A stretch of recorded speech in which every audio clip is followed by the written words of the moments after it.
প্রিয় ত্রিপুরাবাসী, মাননীয় প্রধানমন্ত্রী নরেন্দ্র ভাই মোদীজি আজকে আমাদের এই পবিত্র ভূমিতে এসেছিলেন। উনি যাওয়ার সময় একটা দায়িত্ব দিয়ে গেছেন আমাদেরকে, যে প্রত্যেকের বাড়িতে গিয়ে গিয়ে আমরা নরেন্দ্র ভাই মোদীর প্রণাম সবার কাছে পৌঁছানোর জন্য। আমি সমস্ত ভারতীয় জনতা পার্টি কার্যকর্তা, টিপ্রামথার কার্যকর্তা, আইপিএফটির কার্যকর্তা, সর্বোপরি সমস্ত ত্রিপুরার নজওয়ানদের, মহিলাদেরকে আহ্বান করছি, দেশের যশস্বী প্রধানমন্ত্রী নরেন্দ্র ভাই মোদী আজকে যেটা উনি ত্রিপুরার মাটিতে বলেছেন যে ওনার প্রণাম সবার কাছে পৌঁছানোর জন্য, এটা ত্রিপুরার জন্য বড় উপহার। আজ পর্যন্ত কোনো প্রধানমন্ত্রী ত্রিপুরাবাসীর ঘরে ঘরে গিয়ে ওনার প্রণাম পৌঁছে দেওয়ার জন্য আপিল করবেন,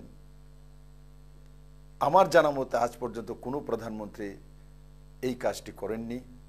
আমি চিরকৃতজ্ঞ মাননীয় প্রধানমন্ত্রীর প্রতি একজন ত্রিপুরার নাগরিক হিসাবে। আর আমি ভাগ্যবানও যে আমি তখন স্টেজে ছিলাম, আমি তার সাক্ষী হতে পেরেছি। মাননীয় প্রধানমন্ত্রীজি ত্রিপুরার মানুষকে এত ভালোবাসেন, এত সম্মান দেন।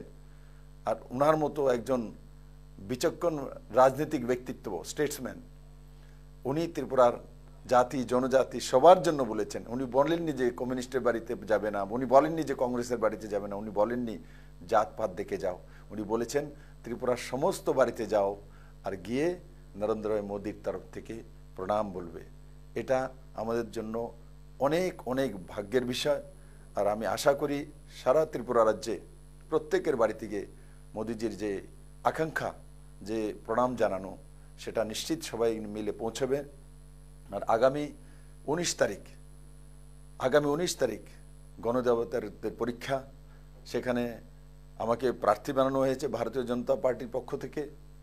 আর আমি আশা করি সমস্ত ত্রিপুরাবাসী জাতি ধর্ম দল মত নির্বিশেষে নরেন্দ্র ভাই মোদীকে প্রধানমন্ত্রী বানানোর জন্য, নরেন্দ্র ভাই মোদীকে সর্বশ্রেষ্ঠ দেশ বানানোর রাস্তা তৈরি করার জন্য, ত্রিপুরাকে সমৃদ্ধিশালী ত্রিপুরা তৈরি করার জন্য, নওজওয়ানের ত্রিপুরা তৈরি করার জন্য, মহিলাদের সশক্ত ত্রিপুরা তৈরি করার জন্য, এক সুন্দর ত্রিপুরা তৈরি করার জন্য 100% ভোটিং করে ত্রিপুরার 2টি সিট, পশ্চিম এবং পূর্বের 2টি সিট পদ্মফুল চিহ্নে ভোট দিয়ে মাননীয় প্রধানমন্ত্রীর কাছে পৌঁছাবে।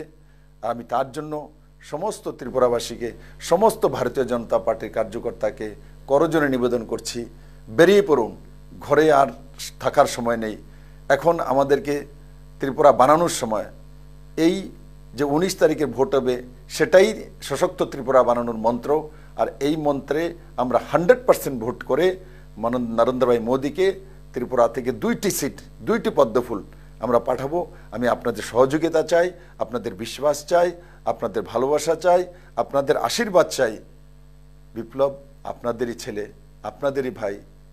বিপ্লব তার বাইরে কোনো কিছু নেই। মুখ্যমন্ত্রী আমি হয়েছি, এমপি আমি হয়েছি, বিধায়ক আমি হয়েছি, কিন্তু বিপ্লব দেবের মধ্যে সবচেয়ে ভালো লাগে আমি যে আপনাদের ছেলে হতে পেরেছি, আপনাদের সুখে দুঃখে সাথী হওয়ার সুযোগ পেয়েছি। আমি আগামী দিনগুলোতেও আপনাদের সঙ্গে থাকব, আপনাদের সঙ্গে থেকে আপনাদের পরিবারের হয়ে কাজ করব। আমিও আগের দিকে কাজ করতে থাকব, আপনার ছেলে মেয়েকেও নিয়ে আরও সামনের দিকে নিয়ে যাব। ত্রিপুরা তখনই যেতে পারবে যখন আপনার পরিবার আগে যাবে। ত্রিপুরা তখনই এগিয়ে যেতে পারবে যখন ত্রিপুরার সমস্ত ত্রিপুরাবাসী, সমস্ত ত্রিপুরার গ্রাম, সমস্ত ত্রিপুরার শহরবাসীরা এগিয়ে যাবে। সেটাই একমাত্র আমাদের মন্ত্র। আমি আপনাদেরকে অনেক অনেক অনুরোধ জানাচ্ছি যে আপনারা বেরোন, ঘর থেকে বেরিয়ে পড়ুন, এক উৎসবের মেজাজে 100% ভোট করুন। ত্রিপুরাকে রেকর্ড করে দিন, যেভাবে 2018-তে আপনারা রেকর্ড করে আমাকে মুখ্যমন্ত্রী পদে বসিয়ে আশীর্বাদ দিয়েছিলেন, ঠিক এভাবে লোকসভা ইলেকশনও 19 তারিখ আপনারা ঠিক সেইভাবেই ইতিহাস সৃষ্টি করে ত্রিপুরা থেকে পদ্মফুল চিহ্নে আমাকে পাঠান। আপনাদের বিপ্লব আপনাদের জন্য নিশ্চিত কাজ করবে।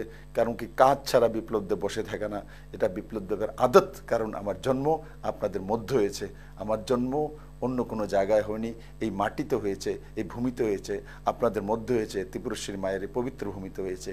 আমি আশা করি আপনারা নরেন্দ্র ভাই মোদীর যে বিশ্বাস, সে বিশ্বাসটুকু রাখবেন আর 100% ভোট করে 19 তারিখ এক রেকর্ড তৈরি করে ত্রিপুরা দুনিয়ার সামনে নিজেকে প্রস্তুত করবে যে ত্রিপুরা ব্যতিক্রমী ত্রিপুরা। সবাইকে ধন্যবাদ, ভালো থাকবেন, সুস্থ থাকবেন।